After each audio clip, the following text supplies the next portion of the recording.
Kada luha ng nanay mo may kabayaran yan. Pagpapaluhain mo, papaluhain mo ba ako? Hindi naman eh. Anong dahilan para paluhain? Diba? Ang daming tiniis sa mga nanay ng mga gutom. Para lang hindi ka magutom, anak.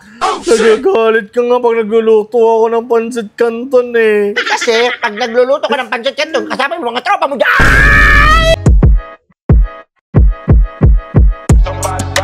Burger sa akin. Labog ka! Anong ginagawa mo? Wala mo. Ha?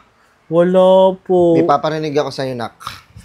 Pag pinaluha mo ang nanay mo, tandaan mo, may kabayaran ang bawat luha niya. Kada luha ng nanay mo may kabayaran yan. Pagpapaluhain mo, papaluhain mo ba ako? Hindi naman eh. Anong dahilan para paluhain mo? Anong dahilan para paluhain mo? Wala ka bang respeto sa magulang mo?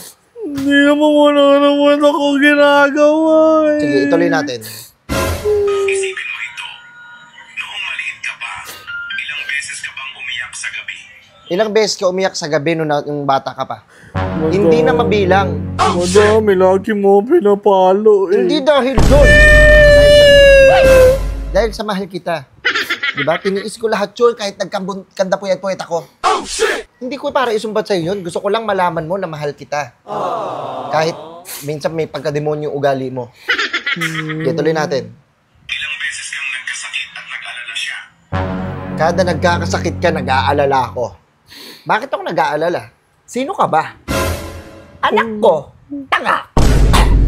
Gadok. Diba? Opo. Bakit ako mag-aalala sa'yo? Opo. Eh, anak kita eh. Paano hindi ako mag-aalala sa'yo? Opo. Opo. Opo. Opo. Opo.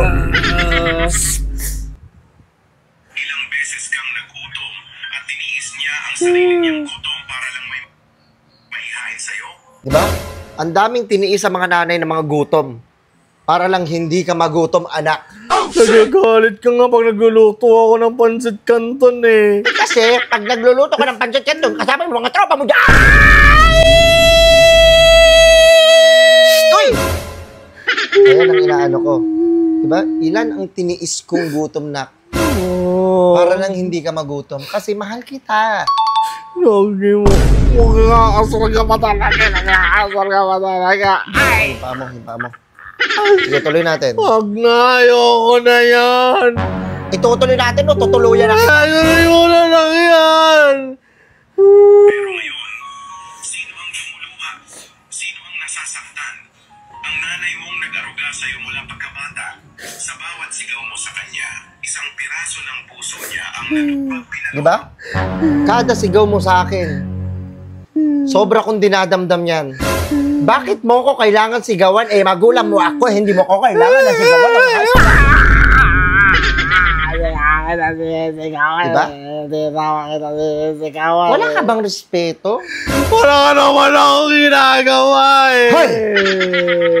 Shut up. Diba? Kung gano'n mo ka-respetado yung teacher mo, dapat gano'n din kayo respeto sa amin. Dahil kami ang magulang nyo. Obo. Ha? Obo. Actually, wala akong magawa eh. Gusto lang kitang gulhin. May kita kay Papa. Sabihin mo, parang dalawa pa kayo bubog.